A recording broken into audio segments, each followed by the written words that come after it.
Hey everybody, and welcome to week number 15. As you can tell, we're getting close to the end of class. So we've gotten through the main units of the text, and you've already had the tests for those.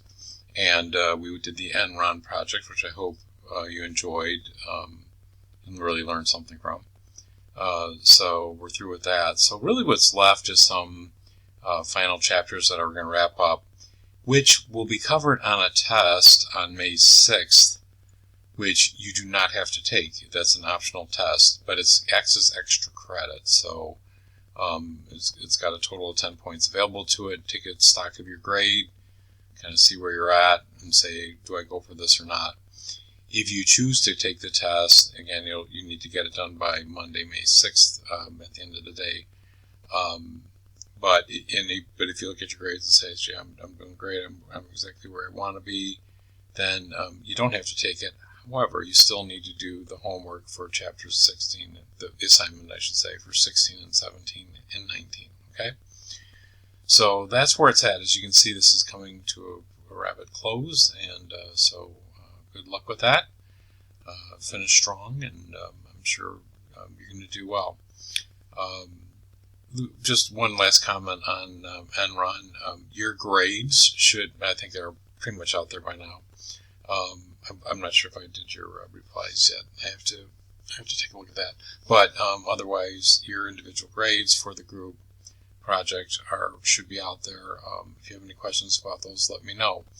They are, in fact, individual grades. So if you were somebody who didn't contribute to the effort by the group you were in, you're probably not going to be real happy with the grade you got. On the other hand, if you did do the work, you should be happy with the grades that you got. I think you guys, on the whole, did a pretty good job.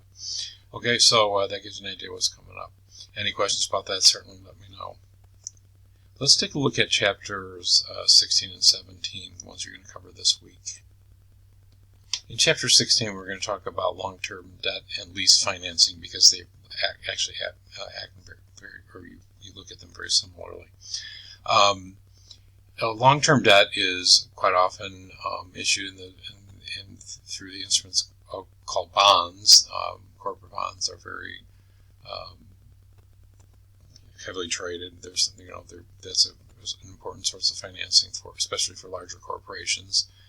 And we all know about government bonds as well, but we're going to kind of concentrate on the commercial ones. So through this chapter, what's important to understand is why analyzing long-term debt requires consolidation of the collateral pledged and the method of repayment. So you're going to look at all the components of the agreement, because essentially what bonds are an agreement, which are just basically pieces of their IOUs, if you will, for that the corporation will pay out to the bond holders.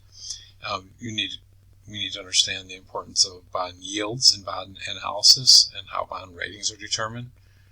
Those are very important elements that have a lot to do with valuation of the bonds themselves. Determine whether to call in or reissue debt. It's the kinds of decisions you make, because typically when a bond is issued, especially for longer term, there's an option for the issuer or the person who is borrowing, basically, to call those bonds and actually buy them out, if you will. Pay them off, I should say.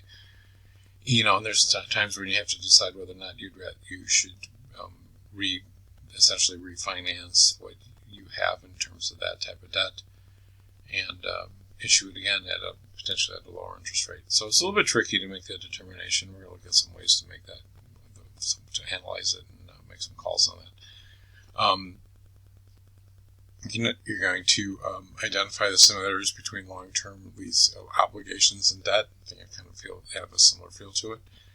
And recall that when you want to be able to recall that when a firm fails to meet its financial obligations, it may be subject to bankruptcy. So these last chapters we're going to cover are going to get into some of the legal aspects of the financial agreements that we make to finance our organization. So in this chapter 16, we're going to be looking at long-term debt. It's a very important part of finance. Chapter 17, we will be looking at the other major part of financing, which is common and preferred stock. So this is basically not creating debt, but issuing stock for equity to raise capital. So in this chapter, we want to recognize that common stockholders are the owners of the corporation and therefore have a claim to undistributed income, the right to elect the board of directors, and other privileges. Kind of a side story to it. It was interesting back in the 80s and the 90s. I knew people who bought a share of Apple stock because Apple's annual stockholder meeting, where they made these types of decisions, was quite a show. It was a pretty big deal, and people actually enjoyed it enough that they actually bought a share of stock just so they could attend and hear about the new things Apple was doing and changes that they were making. So that was kind of an interesting thing. But when you do that, you basically, it's your ticket to the annual shareholders meeting anyway. I've been to several, but I don't make it a point of going to them. So anyway, so that's what common stockholders have, and anything that we're going to talk about in terms of what are the benefits, or I should say, the rights that you have are not just generalized agreements with each corporation. They're heavily influenced by regulations and laws. So it's not like it's this all corporations are made the same. There's a lot of commonality in the way particularly publicly traded corporations go about doing things. So we're going to talk about the legal aspects of it, what rights you have going back to the debt holders and what stockholders have. You're going to understand that cumulative voting provides minority stockholders with the potential for some representation on the board of directors. There's lots of ways to go about doing that, but it's an interesting way to try to influence having a minority position and having some kind of say in the representation of how the company makes decisions. Okay. You want to be able to recall that a rights offering gives current stockholders the first option to purchase new shares. But that's very common agreement that equity holders or the shareholders, stockholders, I should say, have. Explain why poison pills and other similar provisions may make it difficult for outsiders, people outside of the firm, to take it over.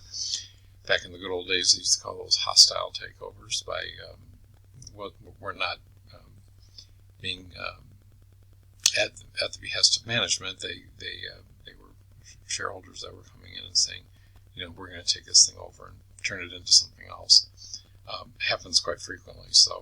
But there's certain provisions legally that are put in place to keep that type of activity from happening. Sometimes it's successful, sometimes not.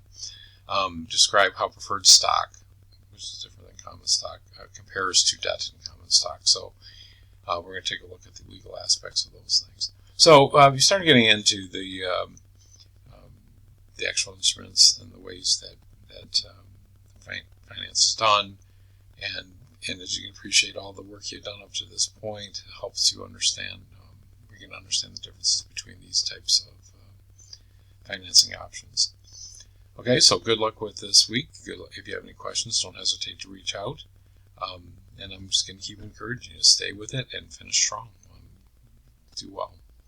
So don't hesitate to reach out to me and let me know. Thanks.